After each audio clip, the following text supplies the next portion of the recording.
From digital IDs to the tariff distraction, vaccine-induced brain damage rolls on, while we now have confirmed cases of poisons being rained down from the skies. Depopulation plots are accelerating, people. World leaders are now openly saying humans are obsolete. Straight up, they will not be needed anymore. These are the same people funding billions of dollars into vaccine programs. Make the connections yourself, folks. Do they really care about your health? Or are they trying to lower the population in a peaceful manner? When they say safe and effective, they weren't talking about your health. They meant a safe and effective way at lowering the Earth's population without damaging the infrastructure. China is out here roasting Americans now with a hilarious AI-generated video. I mean, this did make me laugh, I must say. It was showing depressing footage of overweight, dead-eyed, over-vaccinated, clearly American workers in a rundown factory, hunched over sewing machines like they've given up on life. Yeah, I'm sure Americans are dying to work in these factories right here. And at the end of the footage, some Chinese music kicks in and Make America Great Again pops up across the screen.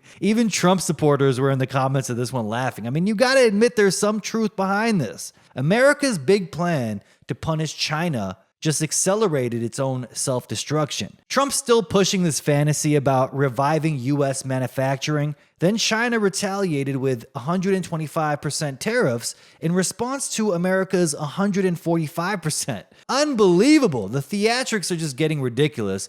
The idea of bringing back low-skilled factory jobs to a population that's mostly obese, lazy, or too unskilled is the joke of the century. How many Americans are down to work at these slavery-type jobs right here? And at the same time, Trump is deporting millions of people that would do these kind of jobs? I mean, do you not see the agenda at play? Howard Lutnick last week told us the armies of millions and millions of human beings screwing in little screws to make iPhones, that kind of thing is going to come to America. Sure it is, Howard. Either he was straight up lying, or they're planning on using Elon's Tesla bots to do this. But just 1 week after Lutnick said this, we see this.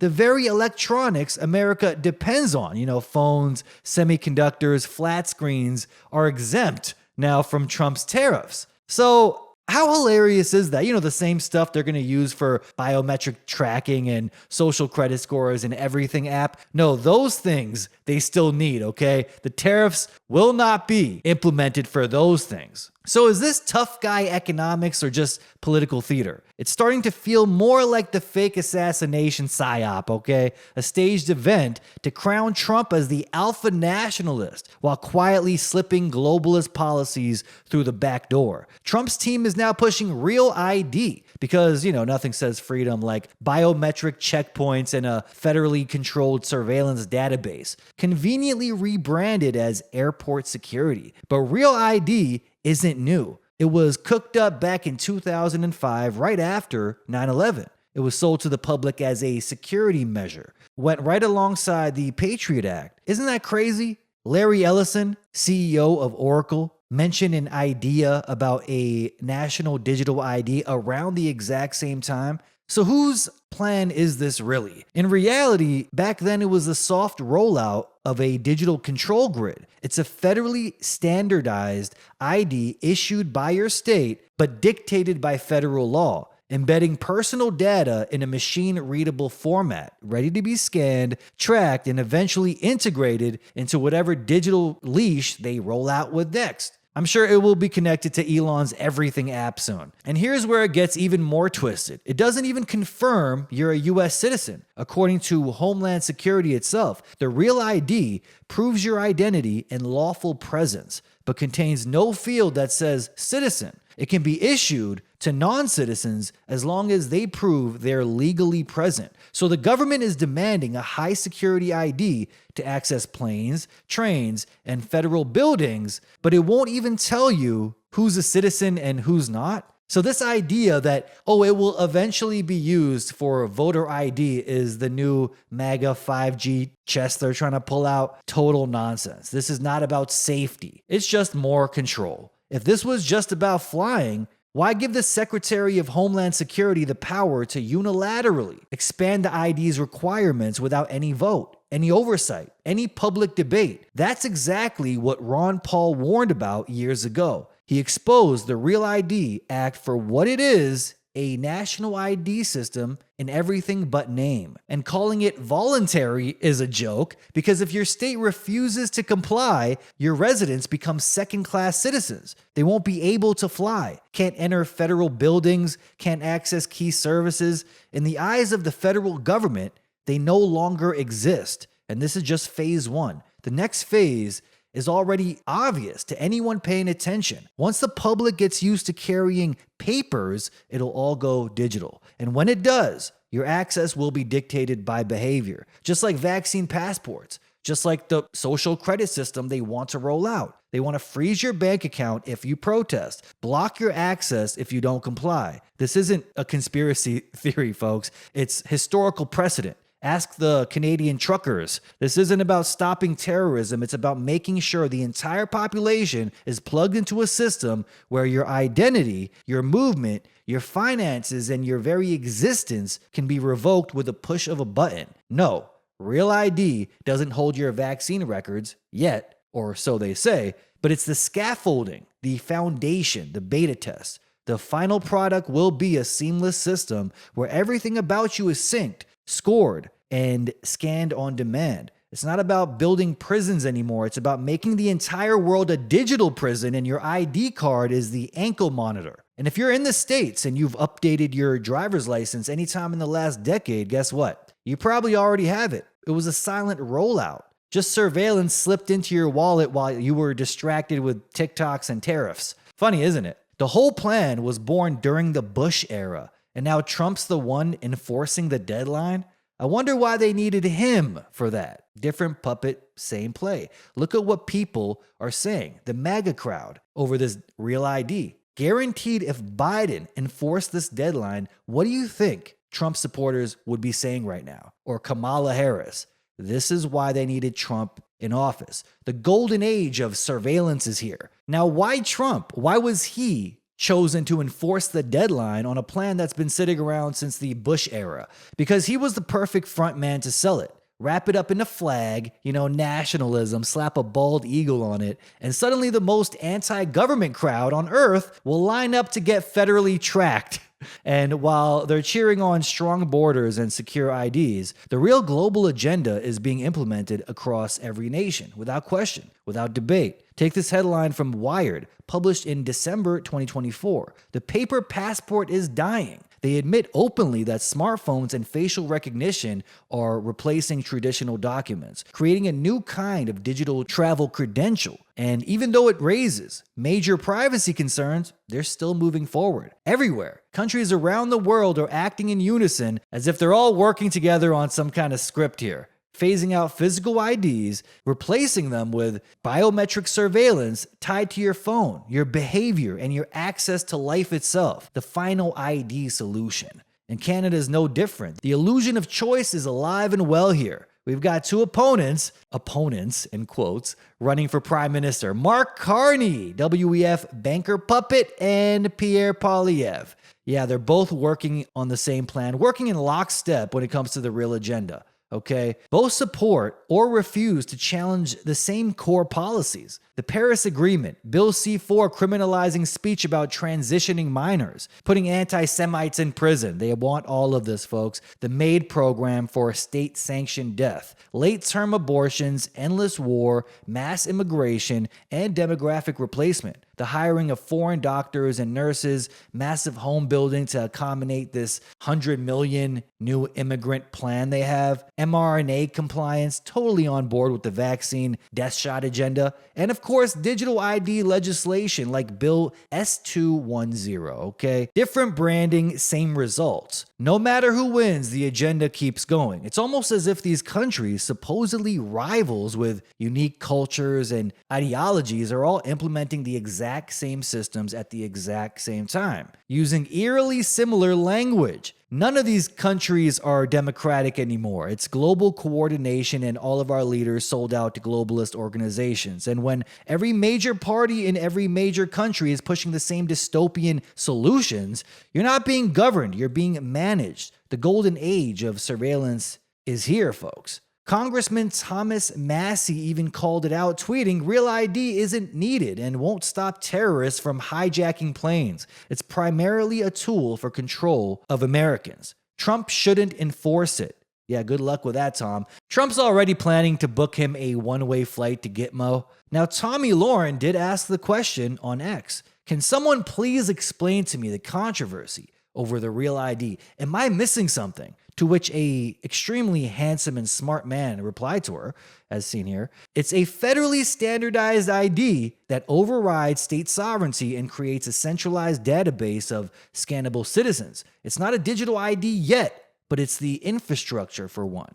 It violates the 10th Amendment and paves the way for biometric surveillance. That's the controversy. And for those watching from outside the US, don't get too comfortable. This isn't just an American problem, it's a global prototype. A centralized federal database with everyone's biometric data isn't about convenience or security. It's the foundation for a worldwide social credit system. Once your identity is digitized and federally controlled, it's only a matter of time before they start attaching scores to it based on behavior or how many anti-Semitism points you rack up. The Real ID framework isn't just paperwork, it's programmable obedience. It's about creating a future where you don't need a prison, just an app that shuts off your life, which is exactly what Yuval Noah Harari said years back. This was the plan. And now we got Trump's Commerce Secretary promising trillions in investment to revive American manufacturing.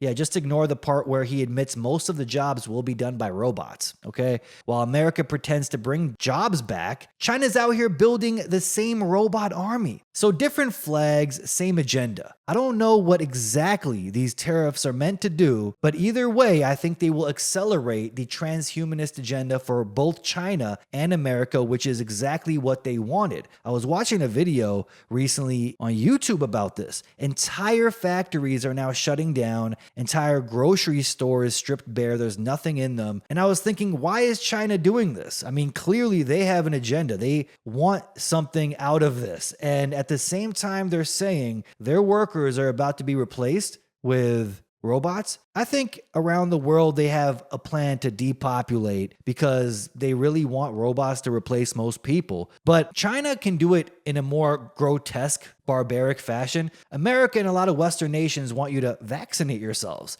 with a complex bioweapon that causes an infinite amount of diseases where you can't really pinpoint exactly what is causing it because the side effects are just so vast. In China, they might go back to the Great Leap Forward plan, okay? They might just starve their citizens to death again by the millions, and then they're going to replace all of them with robots. I mean, their humanoid robot training center goes live in July, already working with over 100 robot types designed to replace everyone from factory workers to healthcare staff. This is unreal. These machines don't sleep, they don't unionize, and don't need to take mental health days off to recover from workplace vibes, okay? A lot of the Gen Zs are going to be replaced so quick, it's not even funny. The American dream is being handed off to automation. And this isn't just the US and China. Every major country plays the same theatrical game for their citizens. When it comes to depopulation, keeping their people poor and controlled, vaccinated and dazed, killed off and replaced by robots, they all somehow find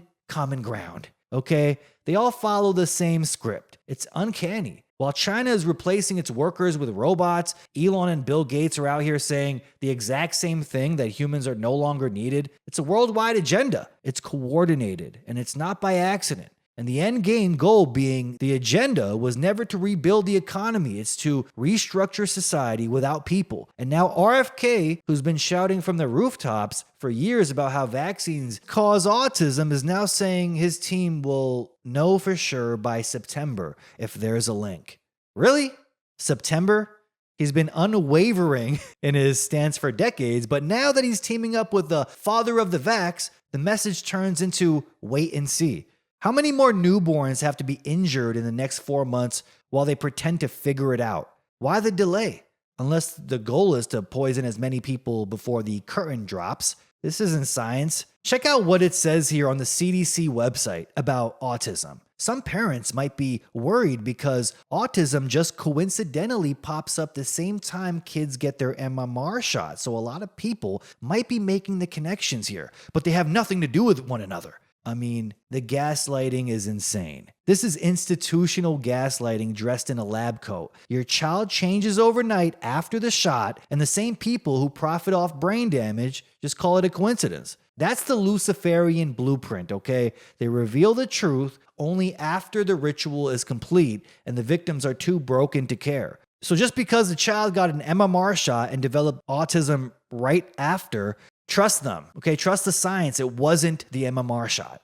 Ain't that some shit? This is the highest form of gaslighting I've ever seen. It's like shooting someone in the head and saying they technically died from a heart attack. It's just absurd, but even more absurd on this week's episode of Just Wait, Bro, He's Playing 5D Chess. RFK Jr., the same man who built an entire persona and political platform off warning the public about the dangers of vaccines, is now standing on the front lines of the big pharma crusade, promoting one of the most destructive injections ever developed, the MMR shot. The same one banned in places like Japan. The one tied to autism, lawsuits, and adverse events swept under the rug by the same agencies he used to call corrupt. RFK Jr., the anti-vax people's champion, now sounds like a Pfizer press secretary in his own words. He tweeted, "I came to Gaines County, Texas today to comfort the Hildebrand family after the loss of their 8-year-old daughter, Daisy. I got to know the family of the 6-year-old, Kayla Fair, after she passed away in February. I also developed bonds with and deep affection for other members of the community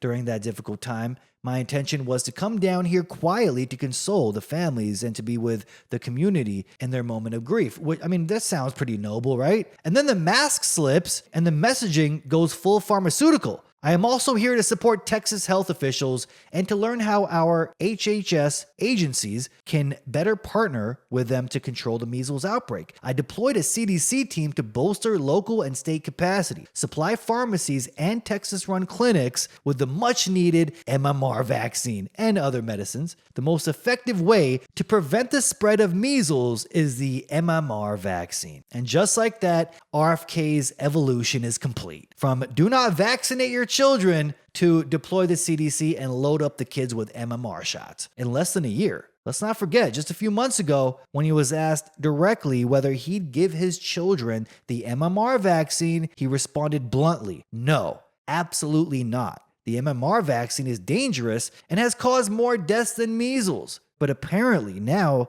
that he's playing the, presidential politics theater and doing photo ops in Texas, the data doesn't matter. And suddenly, the MMR jab is perfectly fine and safe and effective for your children. Keep giving it to your kids and he'll let you know by September if it's poison or not. Right.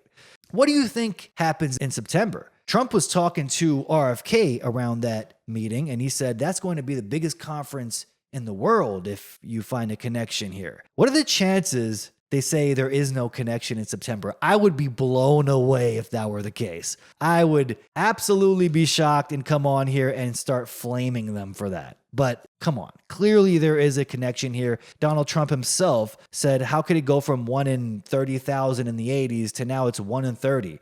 And at the same time, these vaccine schedules keep getting loaded with more vaccines. I mean, clearly there's a connection here. What happens in September? That's what I want to know. And guaranteed they do already know. So why not just tell the people? For those wondering what Texas is saying here about the measles outbreak, they did report an outbreak of measles in South Plains and Panhandle regions. Since late January, 505 cases have been identified, with 57 hospitalizations. 2 school-aged children have reportedly died. They claim both of them are unvaccinated and neither had any known underlying health conditions. This narrative was immediately seized upon as a justification for emergency vaccine rollouts and the reintroduction of aggressive MMR campaigns, despite little context being given about the actual cause of death. But here's the buried truth. The first child who died had RSV and pneumonia, they say. A critical detail you'd expect RFK Jr. to tell the people, but instead, the child was given the MMR vaccine after already being ill with 2 serious respiratory conditions. So the obvious question is, what exactly killed this child? RSV?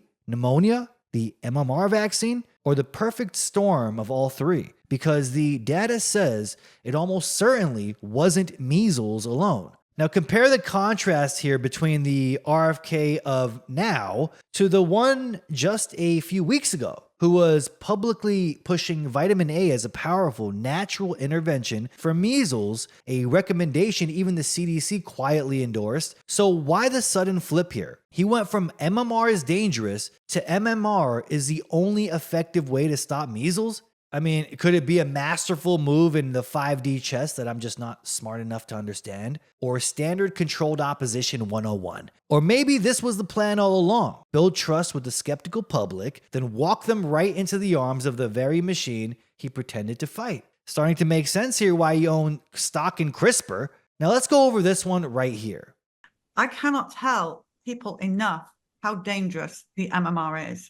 It's so dangerous. You don't know. If you take your child for the MMR, your child may die. Did you know that? It is absolutely true. There are VAERS reports, and there are numerous reports. If you look at how measles deaths stack up with MMR deaths are overwhelmingly much higher, occur at a much higher incidence than quote unquote measles deaths. And really, if you look at the last 20 years or so, there have been several deaths that have been reported due to the measles. On top is the measles vaccine deaths. So this is the MMR deaths that have been reported to the VAERS, CDC's vaccine adverse event reporting system. So you can see that these peak, here's 4 deaths in 2004 or 24.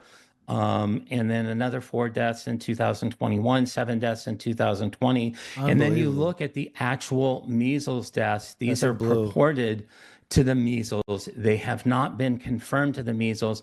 Those are in blue. There's just a handful of them, and really hardly any deaths in the past 20 years due to the measles. And, this is just not something that people die from. They die from secondary infections like bacterial pneumonia. They do not die from the measles. But the MMR deaths, 42 deaths reported to VAERS, which we know is woefully underreported in the last 10 years, and 106 deaths reported in the last 20 years just from the MMR vaccine. We know that it can cause febrile seizures. It has been associated with non-febrile seizures. It has been associated through the CDC whistleblower and through work that I've used to reanalyze data with the MMR vaccine, with African-American males, and also with children who are suffering from regressive autism. And so, given this as a whole, given also the association with arthralgia and arthritis, encephalopathy, encephalitis, all you have to do is read the packet insert. These are not rare adverse events. They do happen quite commonly, and we know that they're under-ascertained and under-reported. So that graph he showed was quite interesting. I mean, from 2000 to 2024, there has not been a single year with more than 2 confirmed measles deaths, and most years had 0 or 1. Meanwhile, suspected vaccine-related deaths, as reported through VAERS, which is, remember, it's only like 1% is actually reported on there, ranged consistently between 4 to 11 deaths annually, with spikes in 2000, the year 2000, and 2011, showing 11 deaths each, and only 0 to 2 measles deaths to justify it. But RFK Jr. now expects the public to forget all that? Forget the CDC's own data? Forget his books he wrote? Forget the parents who trusted him when he said MMR caused harm? Because today he's playing doctor politician,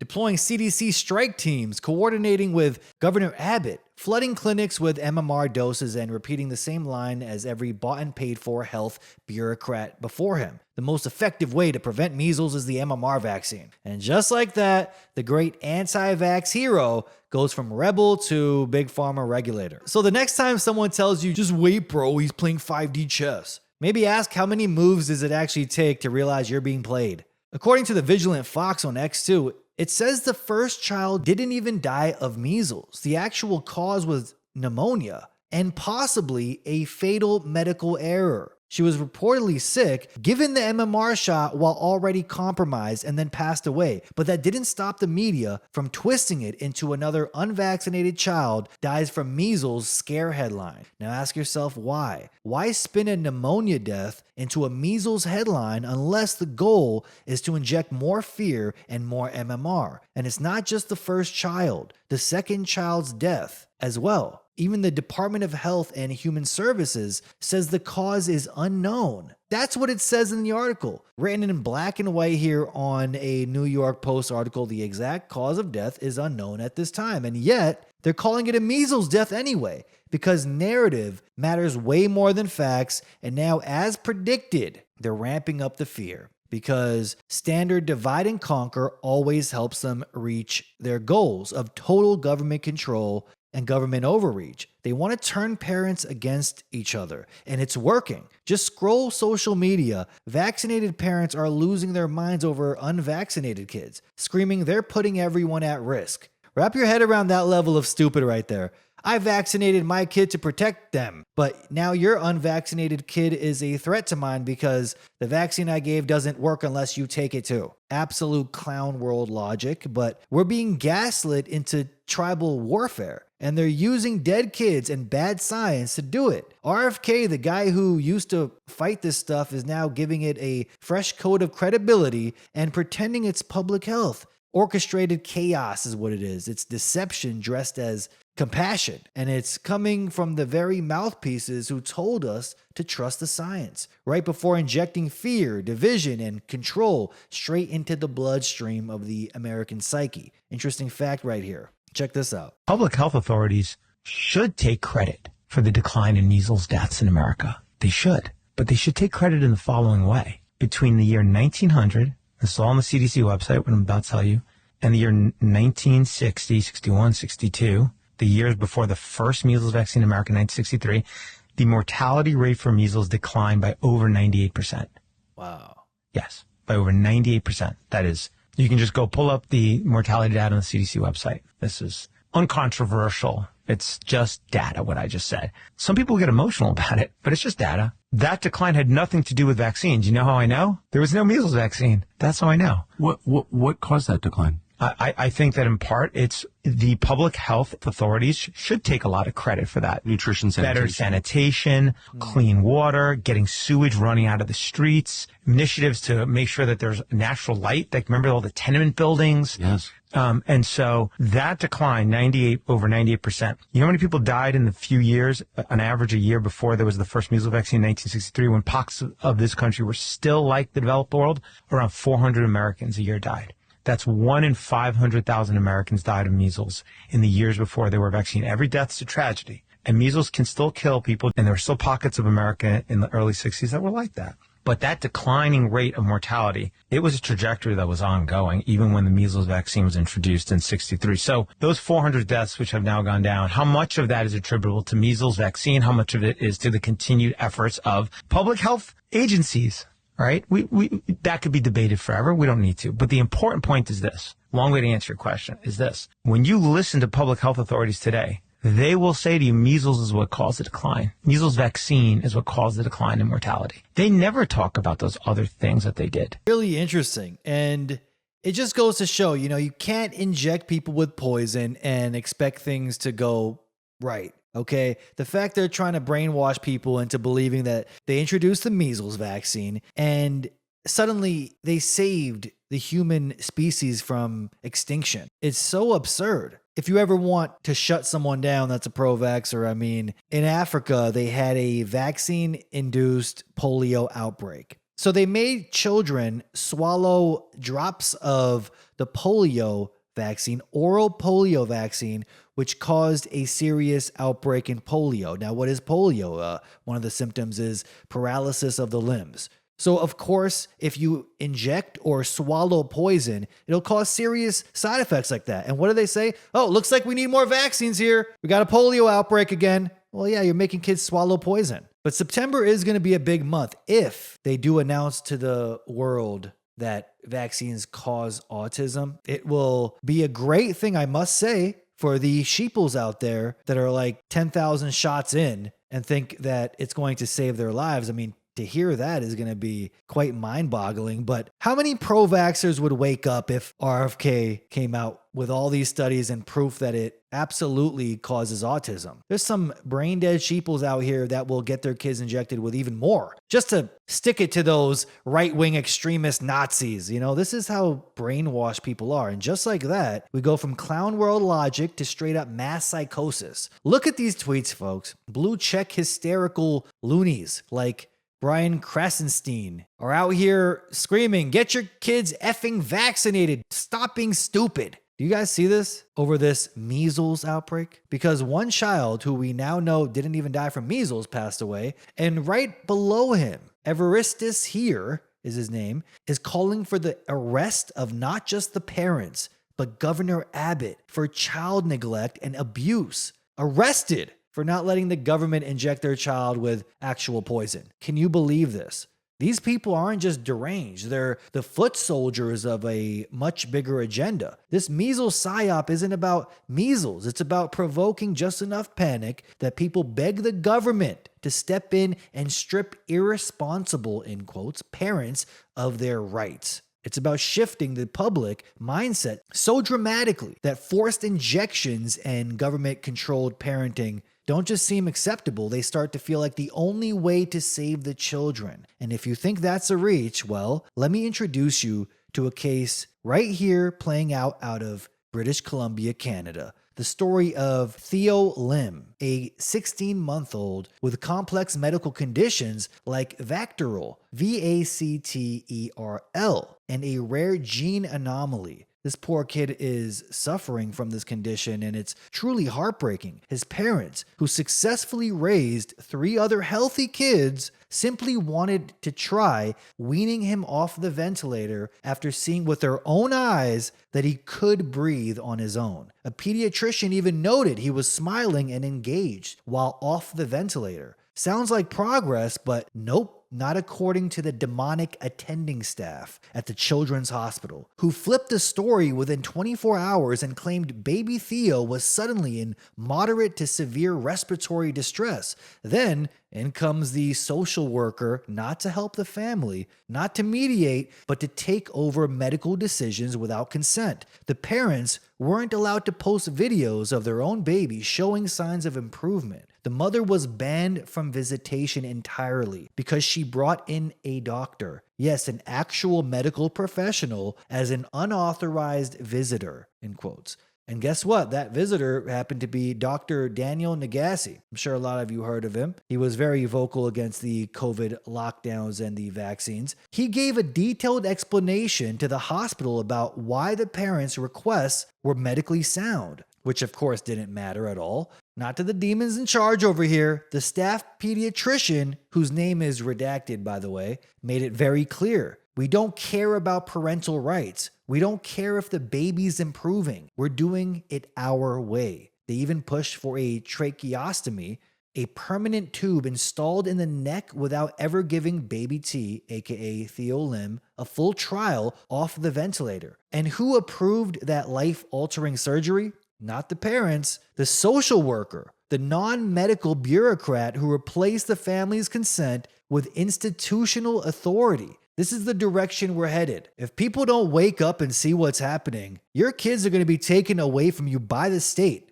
From Texas to BC, it's the same playbook. They want to trigger outrage, paint the parents as reckless, and slip in government control as the sane solution. If they succeed in making the public believe that the refusal to vaccinate or the request for second medical opinions is a crime, then we're already halfway into medical fascism. They don't want to co-parent your child, they want to own them. And if you dare to ask questions, they'll treat you like a criminal, or worse, an unauthorized visitor. And just when you thought it couldn't get any darker than a state taking medical control of your child, get this, the same family was celebrating their 10-year-old girl's birthday when it turned into a police state nightmare. On April 4th, 2025, Davis and Rena, the parents of Theo, the same Theo taken from their care under questionable, if not criminal pretenses, were peacefully standing on a sidewalk in Vancouver, Canada, with their children, holding a birthday vigil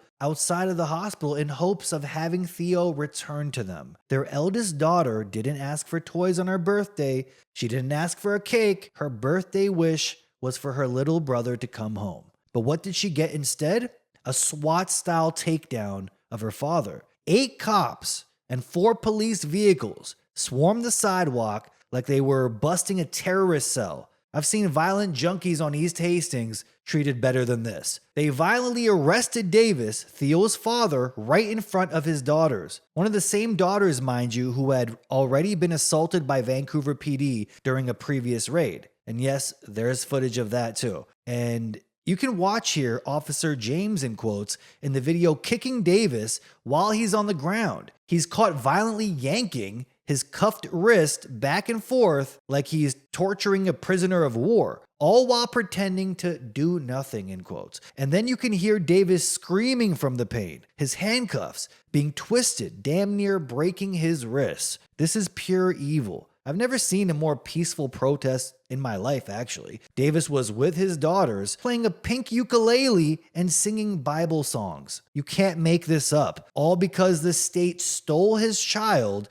and told the parents they could never see their son again. Then the SWAT team decided to smash his face against the ground like he was caught robbing a bank. Welcome to Canada, folks. This wasn't law enforcement. This was retribution. This was retaliation for dissenters, okay? And the sergeant on the scene grabbed the 10-year-old birthday girl, the one they already traumatized, like she was a criminal too. And why were they even there? Because the family was peacefully asking for their son back. Really let this one sink in, okay? Because they called 911 to report that frozen breast milk, a medically necessary food for their child, wasn't being provided in state custody. There's no law, no crime, no legitimate reason for what went down. What there might be, however, is something much worse. An unspoken alliance between corrupt bureaucracies alongside social work departments, hospitals, and the police that protect one another like the mafia. This is the deep state we're talking about right here, where loyalty to the system outweighs the law itself, outweighs compassion, outweighs reason. We've seen suggestions that certain orders and cult-like networks exist within Vancouver's institutional structures, that those at the top may be shielding each other for favors, for status, or for silence. Because who in their right mind would think it's okay to bring 8 cops to beat down a father and grab his daughter at her birthday vigil right after the world just watched them do the same 3 weeks prior in a coffee shop raid? No public explanation, no accountability, just an added restriction slapped on Davis after the fact, saying he can't be within 1 block of a social work office. Nothing prior, just punishment after punishment for daring to question the authority of the machine. And this wasn't even the first time social workers blocked the parents from seeing their child. Rena, Theo's mother, was banned from all visitation because she let a doctor, an actual emergency physician, visit her son in the hospital and advocate on their behalf. And why wouldn't she? The medical team ignored evidence, lied in their notes, redacted critical names, denied video access of baby T's breathing trial, and pushed unnecessary invasive procedures. They weren't treating the child, they were silencing the parents. They didn't de-escalate, they escalated the situation. They didn't protect, they attacked. And now the police are doing their dirty work on the streets of Vancouver, brutalizing fathers, assaulting kids, and treating grieving families like dissidents. This isn't healthcare, this is a hostage situation. The deep state has stolen someone's child because that person was labeled an anti-vax extremist. And if you still think this is about protecting kids and not about asserting total state dominance over families, wait until you hear what they did to Davis Lim next. After months of conflict with BC Children's Hospital and the Ministry of Child and Family Development, Davis became the subject of a full-blown Amber Alert, not for kidnapping, not for endangering anyone, but for taking his own medically vulnerable son from a supervised visitation outside a care facility after the visit was canceled with no warning. Davis had his daughters with him. The ministry staff knew it, and still after sitting in a room waiting to see Theo, the visit was revoked on the spot. So what did Davis do? He did what any desperate, heartbroken father would do after being messed with for over a year by a cold, heartless kidnapping system. He picked up his son and left. And for that, he became a fugitive in his own country. Vancouver police launched an Amber Alert, claiming Theo was without a critical ventilator component, but conveniently left out the part where Davis brought Theo to a park, kept him safe, and even took the kids to a cafe for waffles and juice while trying to stay calm and figure out what the hell was going on. He even took the ventilator with him. Then, without warning, SWAT stormed the cafe, guns out, no words and no de-escalation, just brute force. Davis was arrested and thrown into a cell like a criminal, charged with child abduction of his own child and assault. I can't think of a better example of medical tyranny here than a parent being charged with child abduction for trying to protect their own son from a hospital that was basically holding him hostage. And that assault charge was just another tool they used to criminalize anyone who refuses to submit. Crazy thing is, his older daughters were returned the next day to the friend's home where they were staying with their mother, proving there was no real concern for safety. They just wanted to punish the family. Davis now faces court in December while Theo remains in government custody. This isn't an isolated misunderstanding. It's the inevitable outcome of a system where disagreeing with a doctor is now considered a threat to your child's life. From the beginning, Davis and his wife, Rena, who are practicing Seventh-day Adventists, expressed concerns about invasive treatment, pushed back against unnecessary drugs and vaccines, and sought alternative options that aligned with their religious and medical beliefs. They weren't neglecting their son.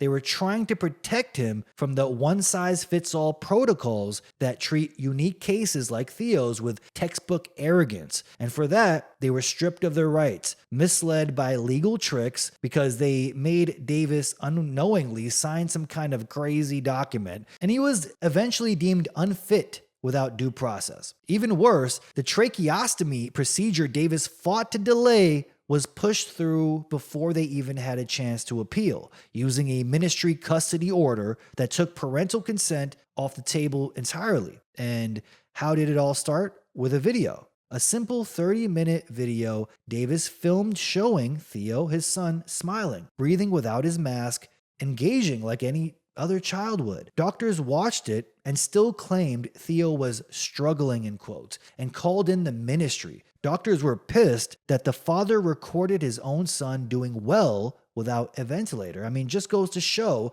the God complex of these doctors here. If you prove them wrong, they will go scorched earth on you.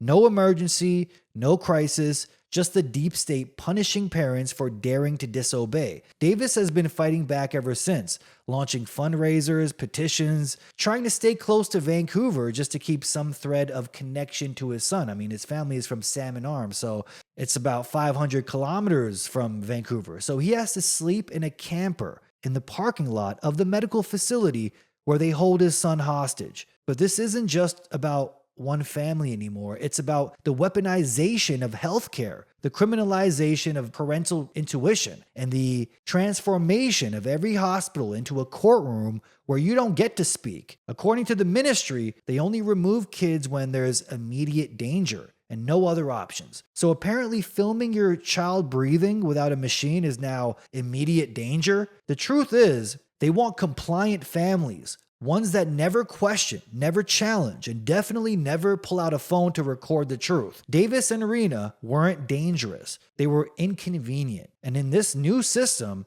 that's enough to get your kid taken away, your name smeared, and your life torn apart. I was wondering what the Amber Alert was all about when I got it on my phone here in BC. You would think it was some violent kidnapping of a child just walking down the street, A white van pulls up and snatches a kid off the street. That's what you think is going on when you get an Amber Alert. Then you look into the story and you're like, oh my God. And the Lim family's nightmare wasn't just some tragic one-off story. It's part of a much bigger, more grotesque picture. It's about government overreach, medical tyranny, the erasing of the line between freedom and force. While police were out strong-arming dads and dragging children off sidewalks, British Columbia was just laying the foundation for full-blown medical authoritarianism. Start with Bill 15 here. So while everyone's distracted with the chaos, this is what we get in BC. Bill 15, the Emergency and Disaster Management Act, introduced in October 2023, passed a month later with barely a whisper. It hands the province sweeping, unchecked power the moment they label something a disaster. So climate fear or a virus, or even better, your neighbor sneezes too loudly. The state gets to override your rights, lock you down, and treat you like a threat to society. And this wasn't a one-off. More authoritarian add-ons are already in development through 2026. Then there's Bill 19, the Health Professions and Occupations Act, signed into law in 2022. It strips every healthcare professional of autonomy, folding them all under a centralized authority that answers to no one but itself. Doctors, nurses, even naturopaths are now expected to parrot state directives or risk losing their license. No dissent, no second opinion. Ask the wrong question and you're out. Next came the assault on legal independence. Bill 21, the Legal Professions Act, was introduced in April 2024 and then pushed through by May. No serious debate, no pushback.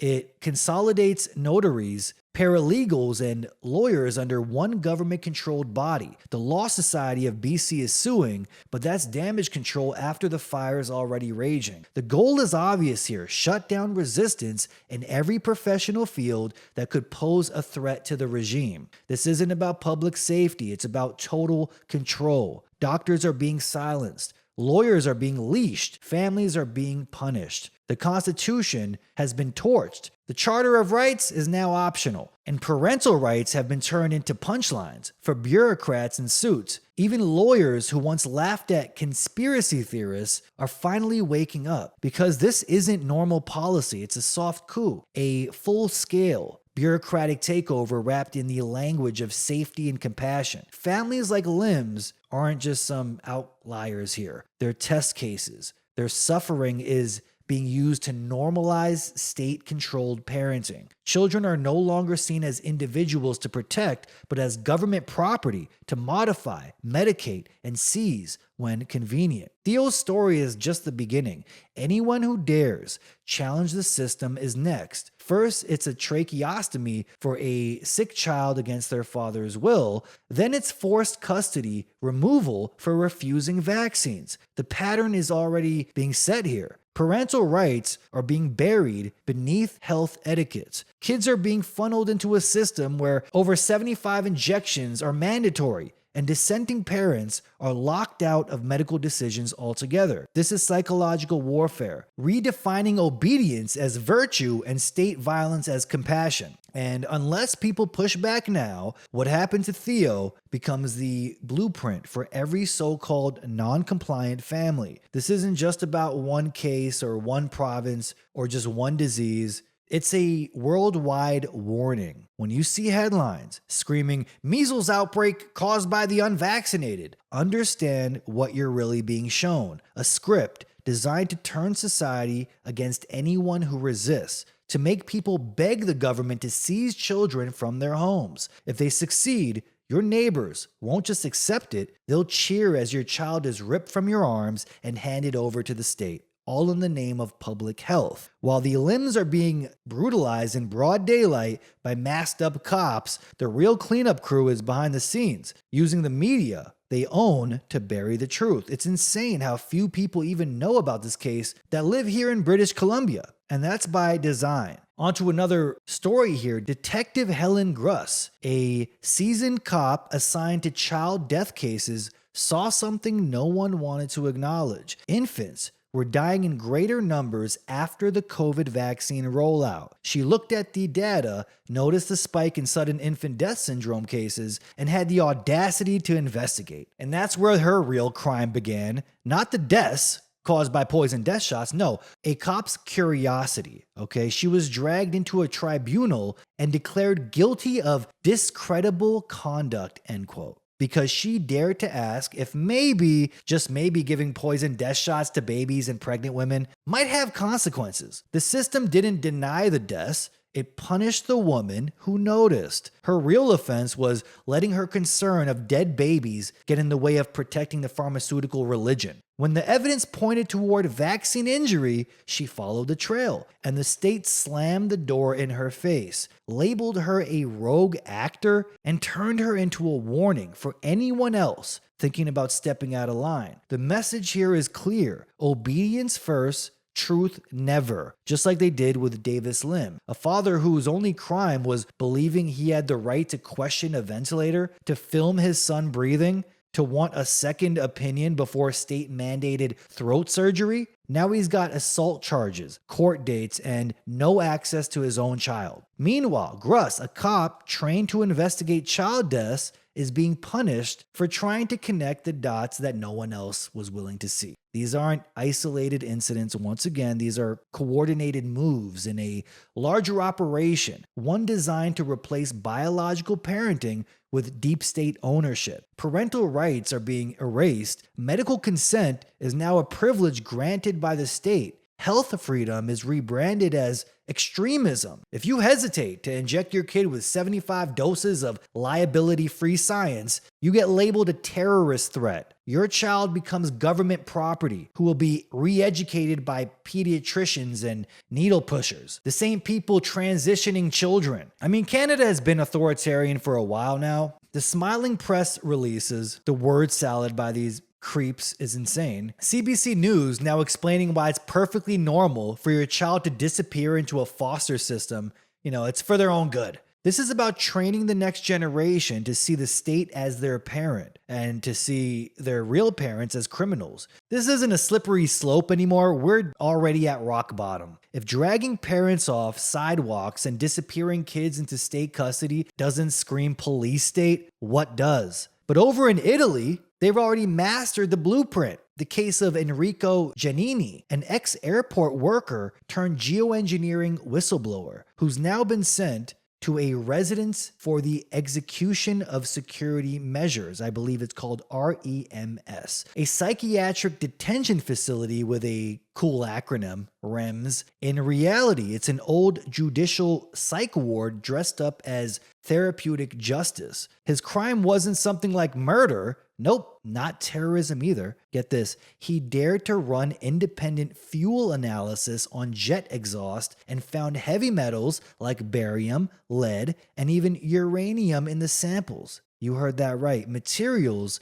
with no business being in aviation fuel, unless you're trying to spray the sky with something. He filed his evidence with prosecutors. No investigation followed. Instead, they hit him with a psych evaluation, straight out of a police state playbook, a courtroom diagnosis of conspiratorial delusion. That's right, basically charged with being a conspiracy theorist, and then state-forced chemical sedation. Unbelievable. The state accused him of assaulting an officer during a car incident, a charge that seems suspiciously timed and conveniently vague, complete with a finger dislocation and no witnesses. Giannini denies even touching the cop, but somehow it was enough to trigger a psychiatric assessment that labeled him paranoid and dangerous, because apparently believing governments lie and chemtrails exist now qualifies as a mental disorder. A second independent psychiatrist declared him perfectly sound,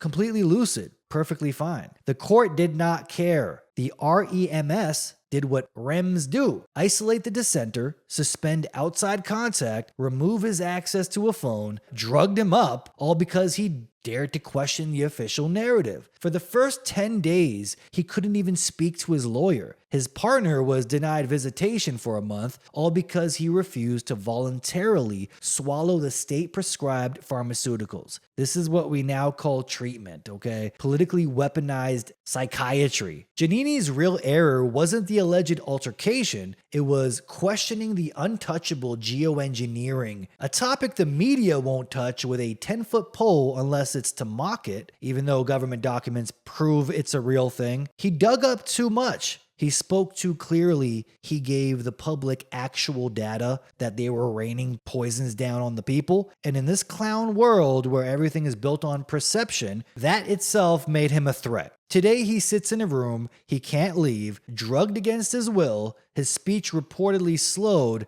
his spirit eroded. He sent one last message before vanishing into the state's gray labyrinth. They know I will never see you again. End quote. This isn't just political suppression. I mean, this is pharmaceutical silencing. Psychiatry was once about healing, and now it serves as a high-tech dungeon for the non-compliant. You don't need barbed wire or riot cops when you have clinics, court orders, and anti-schizo drugs being forced into you. Do you see the same thing happening around the world here? Question the official narrative, and the deep state will diagnose you. Enrico's story should have been enough to raise every alarm bell. A man locked away, silenced, drugged for having the nerve to question what's being sprayed above our heads. But this isn't just about one man in a psych ward. This is about the next phase of the war, the quiet one, the slow kill. If jabbing every last toddler with 75 injections isn't working fast enough, the fallback plan was already set. Their plan B of spraying the same toxins that were in the vaccines from the sky and then making everyone breathe it in, like it's medicine. If you won't inject it, you'll inhale it. Maybe this is why they're banning BitChute in places like UK. Too many people connecting the dots here. They were never supposed to see. The pedos in charge are panicking. And now they're ramping up the air assault campaign. If the jabs didn't get you, the sky will. They're losing control of the narrative. Too much noticing is happening, and their response isn't to back off, it's to double down, censor harder, gaslight faster. And that brings us to what Mike Adams, aka the Health Ranger, just uncovered in his lab. Now, Mike needs to be careful, okay? If this is the real deal here, he might be looking at a fate like Enrico's over there in Italy. But this is why America is so special, with a constitution that has a Second Amendment. It's going to be a little hard for the American government to try to kidnap the kids over there in America and then force inject them with poison, Keep these stories of deep state, overhanded control in your heads, Americans. If you're listening, you gotta really pay attention here. Never forget what can be done to you and your children after they disarm you. Now, Mike Adams, along with Jane Ruby, found some fascinating stuff right here. Using ICP-MS analysis, the gold standard in elemental detection, Mike's team found barium-137 in Florida fallout samples at levels exceeding 150 ppm. Not regular barium either, Ba-137, which is the radioactive isotope created by the beta decay of cesium-137, a compound so deadly it's used in dirty bombs and lingers for decades. In simple terms, it would be impossible to be just industrial pollution. This is nuclear waste raining from the clouds. Barium, lead, cadmium, mercury, and aluminum were all found in the same air sample. This is poison by design. Isn't that crazy? They just basically put a bunch of Pfizer vials of the COVID vaccine in fuel exhaust and rained it down on the people. This is desperation, folks. No one accidentally dumps large amounts of cesium-137 down from the clouds, okay? This is weather warfare. And when they're caught, they say, well, it's just weather modification. We're doing it to fight global warming. We got to spray you with uranium and cesium. Why is nobody in government talking about this right here? Florida state officials and federal agencies are not bringing this one up. You would think literal poison being rained down from the clouds would make the news. But nope, instead they're too busy talking about the plane crashes happening lately. Makes you really wonder if the plane crash stuff is simply used as a distraction. It does seem like it's happening more often now, but what are the numbers? Like how many plane crashes, just for example, took place in 2007 in between January and March? Right? And let's compare that to now. I really wonder what the numbers would be. Maybe it's higher now. I don't know. So we have undeniable proof now of radioisotopes in our rain. And it fits perfectly with the wider agenda if you think about it. Vaccination rates drop, public skepticism rises. I mean, many articles showing now that parents are really stepping away from the vaccines. A lot of people are like, wait, hold on, what? What's going on here? We don't trust this anymore. So the demons in charge are like, okay, well, screw you. We're going to rain it down from the clouds. So clearly their tactics change. So they go from needles to nanodust, from mandates to aerosolized compliance. So basically poison people by any means necessary. And anyone who dares to sound the alarm, whether it's a cop, a father, or a former airport worker, gets stripped of their job, their voice, labeled insane, and then forcibly drugged. The goal isn't to convince the public, it's to outlast them, to keep spraying, injecting, sedating, and silencing until the resistance is so poisoned or pacified, it can't even remember what it's fighting for. The air is being weaponized. The rain is dosed, and anyone calling it out is labeled unstable. Lab-confirmed sky poison, while half the world argues over pronouns. And thanks to CWC Labs, we now have hard ICP-MS data from Florida's fog fallout. And it reads like the periodic table of psychological warfare. Aluminum at over 5 million parts per billion. Nickel, copper, cadmium, lead, mercury, and the cherry on top is uranium. These are toxic metals directly associated with cognitive impairment, neurological disease, and mental illness. And they're falling from the sky like pollen. This isn't pollution. This is a coordinated cognitive assault. The same people who couldn't force jabs into every last unvaccinated arm are now content to let the skies do the job for them. It really makes you wonder about measles and why it's more prevalent now. You know, the body has a natural way of detoxing these poisons, these toxins. It has a natural purging method. So if you have all of these toxins in you, there's more of a chance you'll have the symptoms associated with measles. So if you won't roll up your sleeves, they'll dose your lungs. This is how sick and twisted these people are. Look at this title right here. Remember, the Luciferians always got to ritualistically mock their victims. Climate change is fueling a neurological health crisis, experts warn. The hell do they mean by that? Did they just admit what they're doing? A peer-reviewed paper just casually dropped the next phase of the PSYOP. Climate change is causing a neurological health crisis. Seizures, strokes, memory loss, sleep disruption, and cognitive breakdown. The excuses are in place here. So rising temperatures are saying air pollution, environmental stress, this is what's causing it now. Unbelievable. This is what is written in this article. But we now know what is really happening. After years of spraying the skies, saturating the air with heavy metals, and radiating every square inch of human habitat, the damage is now showing. It's clear. And then they put out articles like this. They're not warning us. They're laundering the blame. Yeah, climate change. It's the nice little scapegoat there, while the true source of the neurological decay is really caused by them. Yeah, the climate is changing all right, especially when you rain down poisons like cadmium and uranium. You know, aluminum-filled skies are being called global warming side effects. Unbelievable. And look around. Don't you notice people's behaviors starting to change drastically? People glitching out like broken robots. People going into rages too now. It seems a lot different. Going through life like zombies. This is mass sedation. They've moved past medicating bodies. Now they're drugging minds. Every breath you take is another microdose of obedience. Get this information out. A hero has a video of her confronting a pilot about what they've been dumping all over her and her family and her neighborhood. This pilot does not even deny it. This video needs to go viral. They're not even denying that they're dumping certain chemicals all over us. And this woman is a hero. And I suggest you all follow her Substack, which is mellowcat.substack.com, mellowkat.substack.com. I'm going to quickly show you this short video where she has this guy recorded. He doesn't know he's being recorded, where he doesn't deny at all what they're dumping. And then I'm going to show you what she has to say in her Substack with all the proof of the chemicals that she has collected. This woman's a hero. So you can talk to about that stuff. But they've not called back. So now we're getting to the point where we're getting our supervisors involved. So the supervisors of our county needs to be notified. They've not been notified. You've been doing this for 30 years. I know it's a long time. You guys are like, it's cool, it's easy. We're talking about all of the metals and the flares that you're using. So aluminum and zinc propel the silver iodide. You're spraying right over us all the time.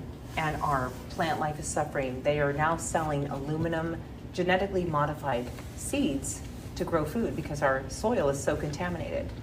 Okay, so what you're spraying is not good for the environment, and it's not good for the people because there's an early onset dementia, there's Alzheimer's, things are starting to happen to people's health.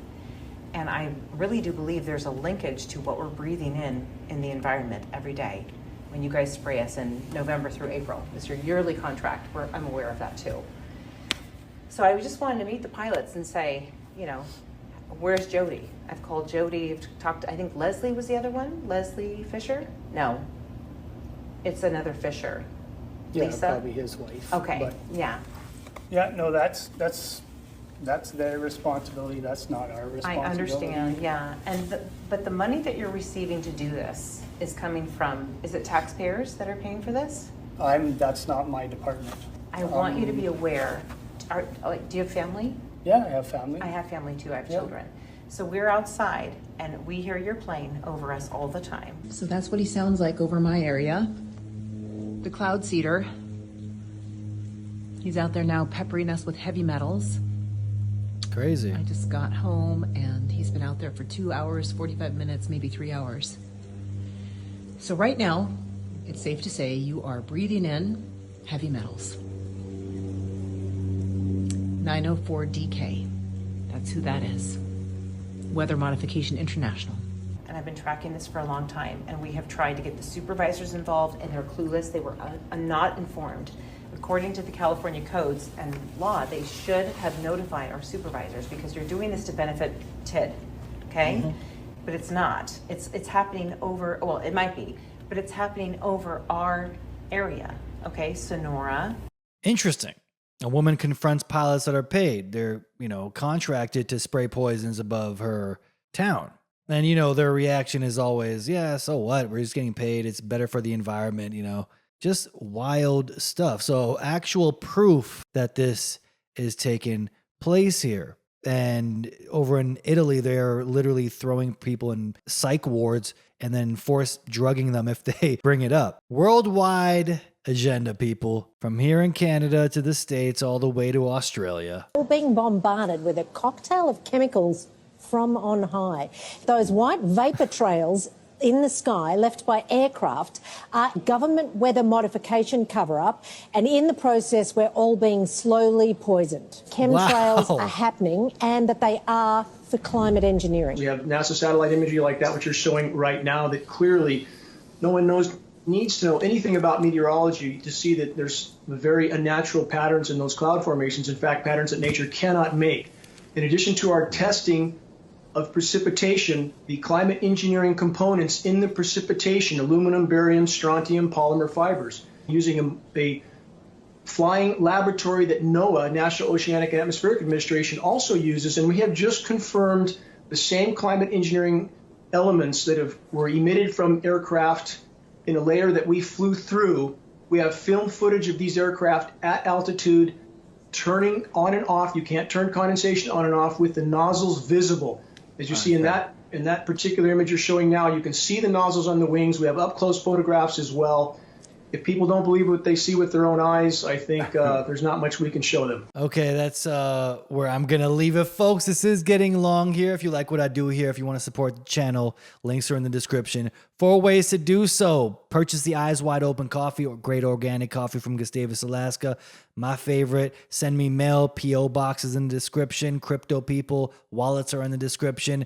Please consider being a monthly subscriber on either Patreon or Subscribestar. You will help fund this podcast and keep it going. So big shout outs to my people on there. Until next week, folks, until next time, this is Steve Eyes. You're on the Eyes is Watching channel, signing off.